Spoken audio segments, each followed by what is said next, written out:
This is the module here, Howls in the Night. This is the physical copy I have. We're going to be looking at the PDF on screen because the two camera setup's nice, but it's just going to be easier for me to do the PDF. So, Howls in the Night here. And it was written by Colin McComb. Yeah, edited by Dave Gross. But we're gonna get into all that. A second. All right, so I'm gonna set this on the side here, and without too much further ado, we're gonna get started here.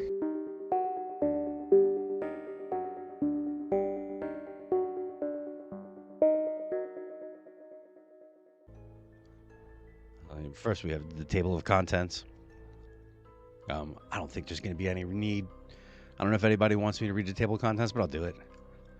All right, table of contents. We get the introduction, flavor of Ravenloft, about Morden, the bare facts, alternate histories, the curse, and plot overview. Part 1, starting the adventure. The beach mermaid, the hunt. Part 2, Bog, take your bones. Hounded, meeting Michaels. Part 3, the hounds are forever yours. Westcott Manor, the course of events. Part 4, the lie beneath my hand. Encounters in the bog. Part 5, live long and suffer. Alternate endings ending 1, 2, 3, and 4. Appendix 4, the cast of characters. And then bog hounds. So, all right. Credits. Colin McComb, edited by David Gross. Project coordination, Andrea Hayday and Harold Johnson. Cover art by Paul Jacques. Black and white art by Mark Nelson. Graphics coordination, Sarah Fiegelstad. Art coordination, Peggy Cooper. Cartography, David C. Sutherland III. Typesetting, Angelica Lokitz. Thanks to Thomas Reed, Bill Connors, John R. Ratliff, Bill Slavisk, and especially David Wise, published by TSR, Lake Geneva, Wisconsin. And then there's the disclaimer. Then we get into the introduction. Beside the Sea of Sorrows rest Morden, its chalk cliffs rising high above the pounding surf. Scattered rocks lie tumbled at the base of the white walls. Above the cliffs sprawl green meadows and hills. Past these lurk the moors, their undulating expanses dotted by stone monoliths and treacherous bogs. Stunted tree clusters like old gossips, providing scant shelter against the cold sea winds.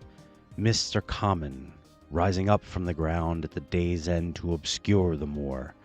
Hidden shapes writhe and twist beneath these fogs. Strange lights glow briefly and wink out, and the mournful baying of hounds rises above the cirruses of the leaves and the weeds. It is here that the curse of the Westcott family has taken root, and it is here that it will be resolved.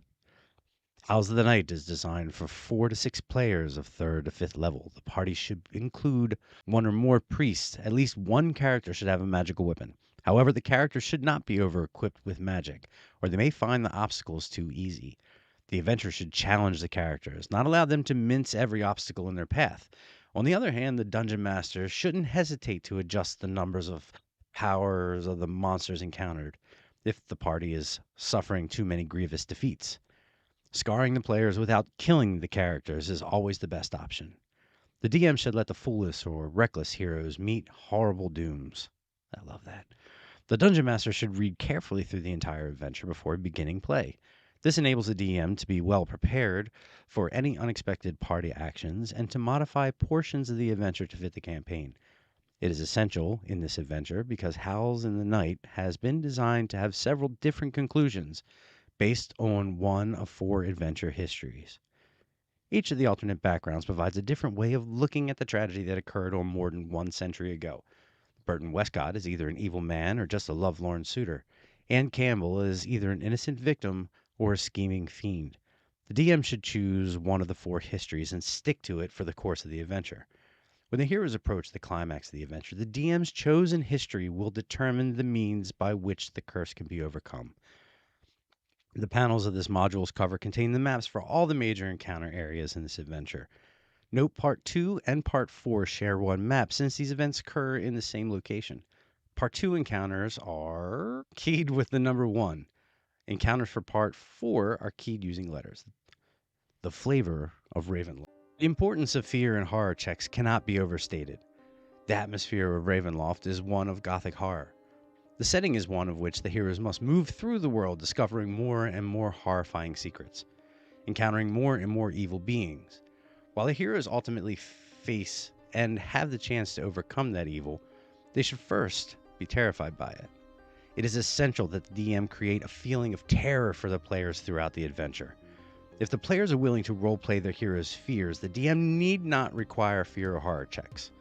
On the other hand, if they are unaffected by horrific occurrences, the whole adventure suffers. The DM is then perfectly justified in requiring fear or horror checks. Calling for the checks is thus purely a discretionary matter on the DM's part. About Mordant. Mordant, the domain, which this adventure takes place in, is a land of moors and hills, forests and downs, a country alternatively bleak and beautiful. Farms dot the land, though most are clustered around Mordenshire, where the townsfolk band together against the darkness. They know that evil walks the night, for the land is full of supernatural horrors. Mordenshire is set in the western region of the core. This domain is under the purview of Lord Godfroy, a ghost residing in the capital of Mordenshire.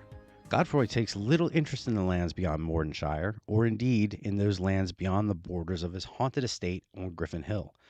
As the lord of the domain, however, Godfroy is aware of most of the activities in the land. He simply does not take direct action in most cases. He certainly does not take part in this adventure, so the heroes need not worry about encountering a foe they cannot possibly defeat. Mordenshire is the only notable settlement in the domain. However, there are many small fishing villages along the coast, as well as tiny villages scattered among the forest. These people are of every size and color, but there are no demi-humans. The people are laborers, peasants, shepherds, and most of all, fisherfolk. Fishing is the lifeblood of Morden's natives, and most reserve their respect for someone who knows something about the sea. Although they are polite, the people are extremely reserved around outsiders. They volunteer no information and do their best to keep to themselves. They are adroit at changing any subject about which they don't wish to speak, and they won't speak about most of the supernatural goings-on in the domain, believing that to speak of evil is to invite its presence. The fisherfolk are fairly superstitious, and for good reason. They have lived a land of supernatural horrors, though it is rare that a person has actually witnessed any physical manifestation of the undead. The natives accept the demi-humans only warily, seeing them as part of the supernatural world. To the north end and east of Mordenshire, about an hour's ride away, lies Westcote Manor. The short 6 miles, however, can seem endless. Thick woods press on in the furrowed path to the manor, giving way only to bleak and barren moors. The bare facts. Although the heroes most likely will hear it from the sheriff, anyone in Mordenshire can tell the following tale. About 100 years ago, Burton Westcote and Anne Campbell were engaged to be married. It was an arranged wedding, valuable to both families. There was no love lost between the Westcotes of Morden and the Campbells of Diminulo, though the groom, at least, was willing to go through with the marriage. Anne's family brought her to the manor so the couple could get acquainted before their union. Though Anne remained vehemently opposed to the wedding, the rest of the Campbells stayed at the inn here in Mordenshire. Sometime during the night, Anne fled the manor into the bog, but not before killing Michael, one of the Westcote brothers, who apparently tried to prevent her from leaving. Burton set the dogs after her. Later, he said that he had trained them to subdue their prey and ordered them to do so when he loosed them. He and his dogs raced through the night after the fleeing Anne. The dogs outdistanced Westcote and gained ground on the girl. She fled into the mist that always seemed to rise near the bog. The dogs closed at her heels. Westcote ran after, a few minutes behind. Whatever happened out there, no one really knows. Westcote returned covered in mud and slime, his face scratched by brambles, and his clothes torn from where he had stumbled on the chase. They say he was crazy with fear or loss. When questioned, he would say nothing of what happened in the moors, except that Anne had died in the bogs, and that he had no hand in her death. Naturally, neither family believed him. Michael and Burton Westcote were known to be the closest of brothers, and everyone thought Burton had killed Anne in revenge. The Campbells thought it likely that Burton had chased Anne into the moors for the express purpose of killing her, but none could prove it. They moved back into Menulu, cursing the name of the Westcotes. The Westcotes praised Burton for pursuing the murderer to her death. The two families who hadn't gotten along in the best of times became bitter enemies. Then, for some reason or another, the Westcotes began disappearing, singularly or in small groups. Eventually, only a few ragged servants and the last of the Westcotes remained behind at Westcote Manor. One rumor holds that the Westcotes fled to reestablish their family someplace else, in a place they could start afresh. Another rumor says that the Westcotes were killed by a great black moorhound, a dog said to be the embodiment of the Campbells' curse on the Westcotes. Regardless, the people of Mordenshire and the neighboring villages know better than to go out into the moors when the moon is high and the mist rises. The howls sound as soon as the sun sets, and only a fool would challenge the beast or beast that makes such cries. A few who have gone out seeking the lair of the creatures have found nothing, and though the monsters vanish during the daytime, those who have sought the beast in the night have been found in the morning at the edge of the moors with their entrails spilled about them. Needless to say, we pretty much leave the place alone these days. Alternate histories. The bare facts above represent a common knowledge. This section reveals knowledge that is not so common. The DM must read through these histories to determine what background best suits the campaign. The skeleton of the history as outlined above remains the same without casting guilt or blame on either the Westcots or the Campbells. One thing that remains constant, known by only a few, is the fact that it was not the Campbell curse that laid the Westcott family low. Or rather, it was not the curse given by the surviving Campbells. The curse was laid by Anne Campbell as she and the hounds were caught and sank in a pool of quicksand.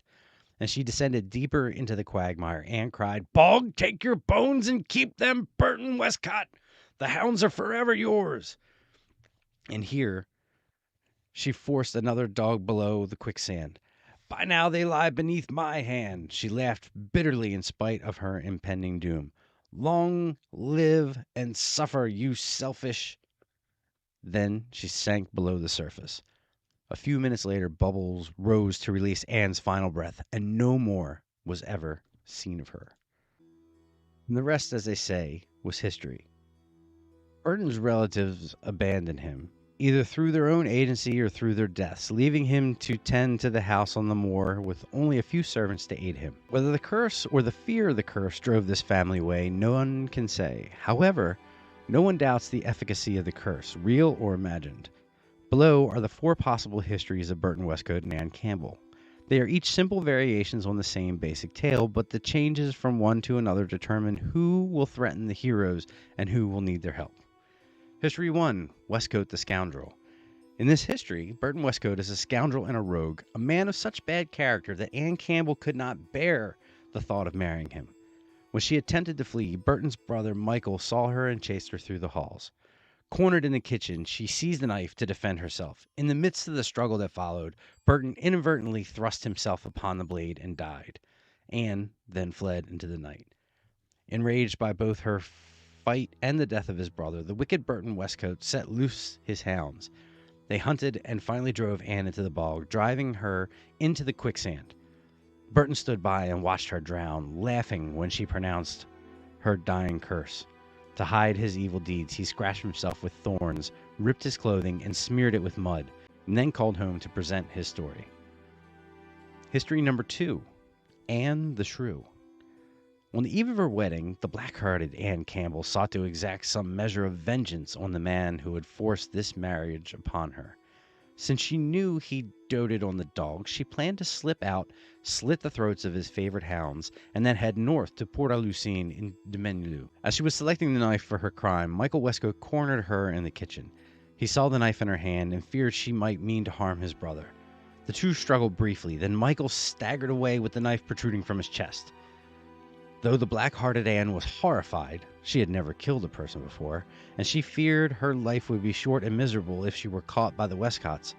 Thus she chose to flee into the moors, leaving Burton to find his dying brother. Outraged, Westcote sent his dog loose to hunt Ann Campbell and ran after them, but the disaster also ran behind him. When he arrived at the place where his pack howled and snarled, he saw that he was too late to bring Ann to justice. Though he cast about in vain for a branch or a vine with which to save her from the quicksand, she cursed him and his family and sank to her death. Filled with grief for his brother, Burton staggered home across the moor, ignoring the cuts and the thorns from the jagged rocks inflicted upon him. Through some miracle, he returned home safely, little knowing his bad fortune was just beginning. History 3: Evil Loathes Company. Burton Westcote had always been a black-hearted man. His mind always set on how best to reap a profit for himself from the misery of others. His proudest achievement, or so he thought at the time, was to arrange a marriage with Ann Campbell, thus putting the wealth of the Campbells at his disposal. Unfortunately, he didn't know that Ann was at least as evil as he, if not more. When they met, it was hate at first sight. Burton was willing to endure a few months of marriage before killing Ann. He needed at least that long to get his hands into the Campbell treasury. Thus, he hid his disdain for the woman as best he could. However, she felt no such restraint. She declared to both families that she would rather die than be forced to marry that Westcott cur. He told her that any attempts to flee would be met with the harshest of punishment. So, he locked her in the room and headed downstairs to carouse with his family and friends. Having some of the experience at removing troublesome locks, Anne quickly escaped the room and headed downstairs. She went to the kitchen to select a knife for herself, imagining that she could greet Westcote in his room if he came up in a drunken stupor. Unfortunately, Michael Westcott entered just as she plucked the largest knife from the rack. Thinking him to be his brother, Anne plunged the knife into Michael before he could raise the alarm. She watched as he staggered back out of the kitchen, and she realized that he was going to fall right in the midst of Westcote and his cronies. She turned and fled the house. Burton Westcote was outraged to see his plan destroyed by a headstrong girl. Enraged not so much by the death of his brother as by the fact that she was foiling his plans, Burton set his hounds out after Anne and fetched a length of rope which to bind her. Looping after the howling pack, he was soon outdistanced. Nevertheless, he followed the baying hounds. When Anne's flight trapped her in the mire and saw him approaching, she cursed him loudly. Even as he fought off the dogs, he stood at the edge of the quicksand and chuckled over her plight. He then offered her a choice: marry him or perish in the quicksand. She spat at him. In return, she threw the entire length of rope into the mire to sink with her. Burton stood and watched as both she and the rope vanished out of sight. The only unhappy aspect of the whole affair was that his dogs perished in the quicksand as well. On the way home, he paused to make himself the perfect picture of the grieving groom. He slashed himself in mud, scratched himself with thistles, and contemplated ways to turn the situation to his advantage with the Campbells. Unfortunately, all his plans came to naught, and the Campbells blamed him anyway. History number 4: The Curse of the Bog. Burton Westcott never meant anyone any harm, but even he could see the disdain in Ann Campbell's eyes when she was brought to him for the arranged marriage. Neither of them had asked for the marriage, but Burton was resigned to it. Anne was not. Although she was good-hearted, she was blind to the Westcotes' virtues, and she had been raised to believe that the Westcotes were evil monsters, and her family's acceptance of his proposal confused her. The wedding night, she decided to flee. She paused to gather up supplies for her journey to Mordenshire. Michael Westcote discovered her in the kitchen, and she was holding a knife. Frightened, she struggled to get away, and in the heat of the moment, flailed at him, stabbing him with the knife. Horrified by what she had done, Anne fled at once. Burton, outraged at his brother's murder, set his hounds after so that she could be brought to justice. The hounds were overzealous, however, and forced Anne into the mire. Burton arrived breathless and did his best to rescue her from the quicksand. Despite his best efforts, Anne cursed him as she sank into the quicksand. When Burton returned to the manor, he found all in chaos. Afterwards, his family fortune rapidly dwindled. Introduction: The Curse. The curse laid on Burton Westcote has 5 parts. The first brings the bogs of the moor closer to Westcott Manor year by year until the area has nearly reached the keep. The manor is encircled by the bogs, and it's only through careful navigation can one find a way through. The manor is encircled by the bogs, and it is only through careful navigation that one can find a way through the mazes of fetid water and marshy land. In few years, the manor house will sink into the bog, leaving only a small patch of land on which Westcott can live, and probably not there for long, given the likely fatality of the rest of the curse. The second part creates the bog hounds, supernatural creatures of mud and straw. These are the spiritual remnants of the hounds that pursued Anne Campbell into the quagmire. Linked by their shared death, the hounds follow Anne's bidding implicitly. Unlike the original pack, however, these hounds are limitless as long as Anne has the will to create them. For more information regarding the bog hounds, see Monstrous Compendium. The third part is embodied by the moorhound, the leader of the bog hounds once they have been created. The moorhound's sole mission, it seems, is to harry and vex Westcott at night until it can lure him into the swampy land and kill him. For more details, see the appendix and the MC entry in the back of the book.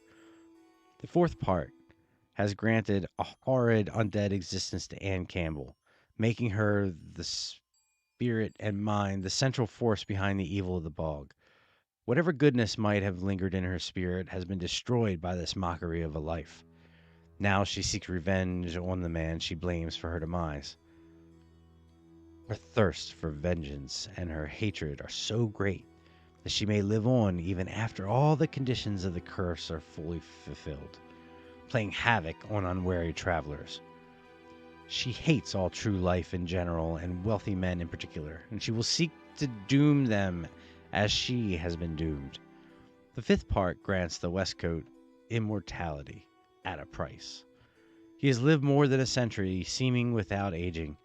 The reason behind this tortures him day and night, both physically and spiritually. In order to sustain his youthful form, and what good is immortality without the vigor to enjoy it, he must venture into the moor daily and drink a cup of water from any of the bogs. Since the essence of Anne Campbell has spread through the nearby moor, he must, in short, drink of Anne to stay alive. This is not without his price. The water is mildly poisonous, inflicting stomach pains and nausea for 1d6 hours after imbibing it. All attacks and saving throws are made of a -3. While under the influence of the bog water, the mere sight or smell of food or drink is enough to make one violently ill.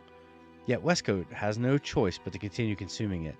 If he does not, he ages 10 years for every day that he tries to remain free of the nauseating influence. No matter how old he grows in outward appearance, he stays miserably alive. Once he tried to resist the effects of the pain, but he grew so old that the agony was unbearable. In his miserable state, he crawled to the bog, dragging his decrepit form behind him. He had no wish to endure such torment again. The lost years returned to him at the rate of 10 years every 2 days. The curse can be broken in several ways. First, the manor house can be destroyed, thus laying the history of the Westcotes to rest. Second, Anne Campbell's body can be dredged up from the muck of the bog and exposed to the light of day. Third, the moorhound can be exposed to sunlight and destroyed. This does not actually break the curse, but it weakens the power that Campbell holds. Finally, the heroes may throw Westcote into the mire, sending him to join the woman he killed a century ago. Overview. This section provides a synopsis of how the adventure is likely to play. Keep in mind that the synopsis is not the only order of this adventure, for gamers are unpredictable. Each party follows its own priorities. Don't worry if the players surprise you with their choices. You should be able to get things back on track without obvious manipulation, permitting the players to investigate those things that are important. Each clue they find should steer them back to the main adventure, and always feel free to improvise using the cast of non-player characters. Create more details and personality for these characters. Use NPCs to lead the party back to the correct path, or to lead them astray if the players are having too easy of a time in the adventure. Always play this adventure in your own style, and it will work the best. First, the heroes must arrive in Morden. Then, while sheltering at an inn on the edge of Mordenshire, one of the tiny outlying villages, they hear the sound of hounds baying. The village folk explain that the dogs have been plaguing the village for years, and they plead with the heroes to end the dogs' reign of terror. They will send the heroes out into the moor. While the heroes wander there, they find the bog area away from there, are driven toward Westcote Manor by the dogs, or become lost until they encounter the manor. Once inside Westcote Manor, they find Burton Westcote preparing a defense against the dogs, who pad around the manor restlessly. Burton explains his plight and paints himself as the innocent of the story. Even if this is not truly the case, he asks the heroes to help break the curse so he can continue with a normal life. Ideally, the heroes accept this offer. If they do, Westcote sends them into the bog to seek out the lost body of Anne Campbell. If they do not, Westcote tries to sweeten the deal with money. If all else fails, he simply curses them for being cowards as they leave. While in the bog, a mist rolls over the moors, hiding the sun. The heroes have several encounters that lead them closer to Campbell's body. But if they are eventually driven to the manor, here they learn the truth about what happened long ago, as well as the nature of the curse, just in time to repel an attack from the boghounds, led by the moorhound. From here, they can figure out the method to break the curse and travel on to the next adventure. This is the most likely course of events. There's always a chance that the heroes will go off chasing on a false trail or abandon the adventure entirely, especially if Westcote is revealed to be a villain. The DM will want to prevent the players from avoiding the entire adventure. Though the players may choose to ignore the adventure here, there is nothing to say that they cannot be cursed until they perform a deed to rectify their ambivalence. Perhaps as they traipse their way across the moor, they hear a lonely howling of a large hound. Thereafter, when the party attempts to hide or move by stealth, the howling sets in again, rising in intensity until not even the dullest guard can make a mistake and fail to be alert. In short, the curse badgers the heroes when they least need or want it to, destroying their fragile plans wherever acceptable. If nothing of this adventure suggests itself, the heroes might be mauled by a giant dog in the night if the party never gets a glimpse of the beast responsible. If they post a watch, the guard slips into a light doze, awakening to the sounds of thrashing, screaming horses. Or at an inn, the heroes could wake up to feel hot breath on their face, but when they open their eyes, there's nothing there. Closer inspection, however, reveals that some large dog has been in the room with them, for it has tracked muddy footprints and drool all over the room, as well as the other rooms of the inn. One of the few remedies the heroes may discover that can help heroes resolve their minor curse, though, through a wandering seer, it is that they must return to help Burton Westcott. This solution may be extended to other adventures in Ravenloft.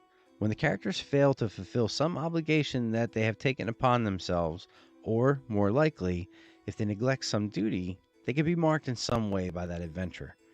This mark should reflect the nature of the quest they have abandoned, but rarely should it overwhelm the heroes with memories of quests forgotten.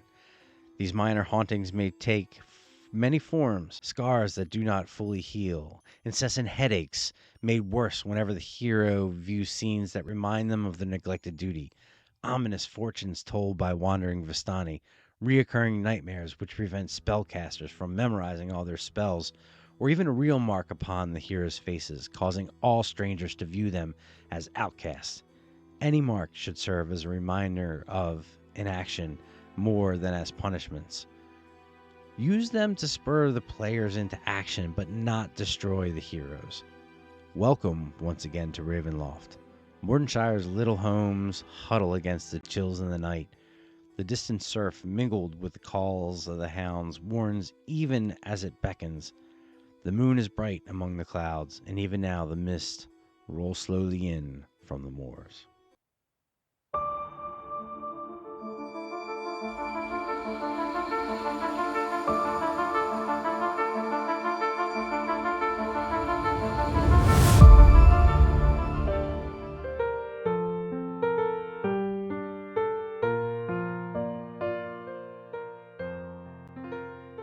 Some words spent an eternity shackled to the pages of unregarded books, sitting upon undisturbed shelves, locked forever in a layered coffin of cotton and pulp, its headstone a column, adorned only with the paltriest of descriptions. Title, author, publishing house. How utilitarian. When you stop to think about those words that have never been gazed upon, or at least only observed by a piddling amount of souls, there's a certain unfortunateness to it. I bet you thought I was going to say sadness. Well, no. Sadness, in my opinion, when it comes to the written word, can be felt for the more ubiquitous works. Words that have been read and read by countless eyes. Those eyes absorbing the stories that they have to tell, only later on for the reader to have their memory and their meaning stripped from his recollection.